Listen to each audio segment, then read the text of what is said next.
Hello aspirants, so welcome back to my YouTube channel. In today's video we are going to discuss some important Hindi topic that is known as वाच्य परिवर्तन।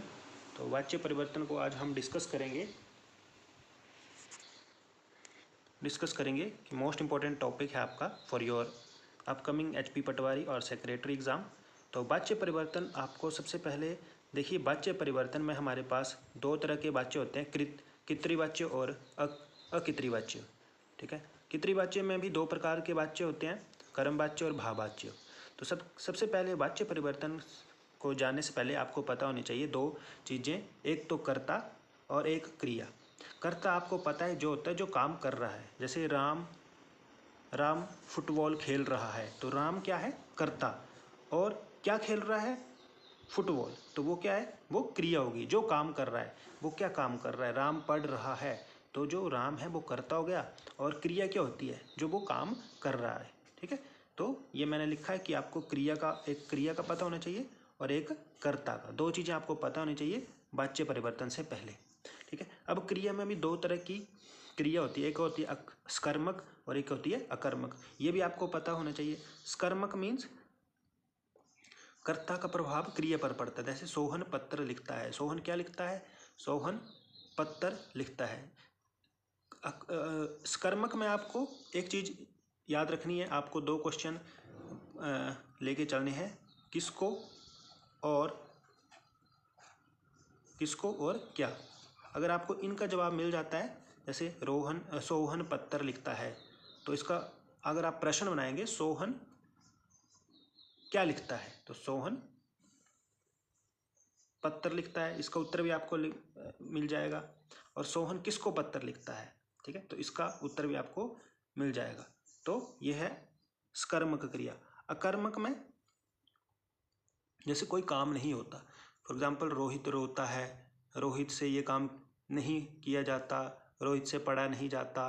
ठीक है, इस तरह के काम को हम अकर्मक क्रिया बोलते हैं। अगर इसका मैं प्रश्न बनाऊं, रोहित किसको रोता है, तो इसका उत्तर हमें नहीं मिलेगा। रोहित क्या रोता है, तो ये भी इसका उत्तर भी हमें नहीं मिलेगा। तो ऐसी क्रिया जो होती है वो अकर्मक क्रिया होती है। अब स्टार्ट करते हैं। आपका जो फर्स्ट है, कृतवाच्य कैसे पहचाने। कृतवाच्य में सिंपल होता है, जैसे हरीश अखबार पढ़ता है, वह स्कूल जाता है, हरीश खाना खाता है। तो इस तरह के जो सिंपल होते हैं उनको हम बोलते हैं कर्मवाच्य। ठीक है, ऐसे वाक्य जो सिंपल होते हैं, दैट इज हरीश अखबार पढ़ता है। ठीक है, तो आपको बस वाच्य आएगा, आपको पहचानना होगा वहाँ पे क्वेश्चन में देख के। और वाच्य परिवर्तन भी आ सकता है, जैसे आपको कृतवाच्य में दिया होगा और बोले होगा कि कर्मवाच्य में परिवर्तन करो। अब दूसरा है कर्मवाच्य। तो कर्मवाच्य आपको कैसे पहचानेंगे आप? कर्मवाच्य में अगर से आए, द्वारा आए, के द्वारा आए, तो आपने याद रखना कि वो कर्मवाच्य होता है। ठीक है, तो ये आप याद रखें, कर्मवाच्य के लिए से, द्वारा, के द्वारा। जैसे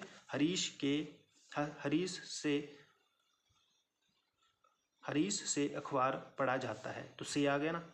तो ऐसे शब्द होते हैं जहाँ पे से आए वहाँ पे कर्मवाच्य आता है। हरीश से अखबार पढ़ा जाता है। ठीक है,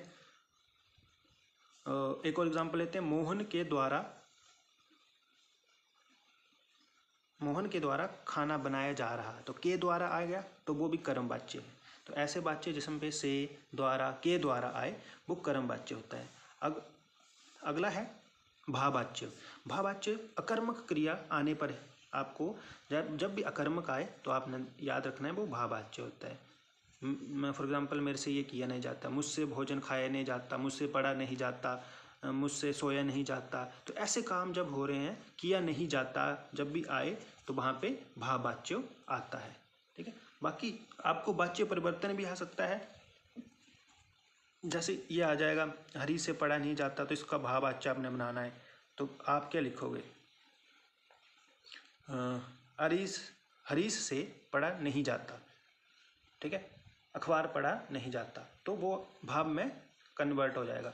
जैसे हरीश अखबार पढ़ता है, तो इसको आपने कर्मवाच्य में कन्वर्ट करना है। अगर क्वेश्चन आएगा, कृतवाच्य दिया होगा, हरीश अखबार पढ़ता है, आपको कर्मवाच्य में इसको कन्वर्ट करना है, तो आप क्या बोलोगे? हरीश के द्वारा अखबार।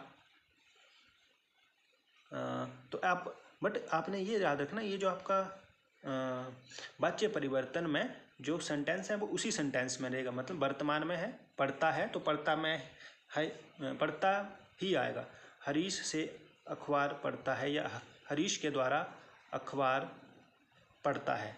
तो इस तरह के जो सेंटेंस होते हैं वो आपको आ सकते हैं कर्तृवाच्य से कर्मवाच्य, कर्मवाच्य से भाववाच्य में कन्वर्ट करने के लिए। So I hope you understand. Thank you.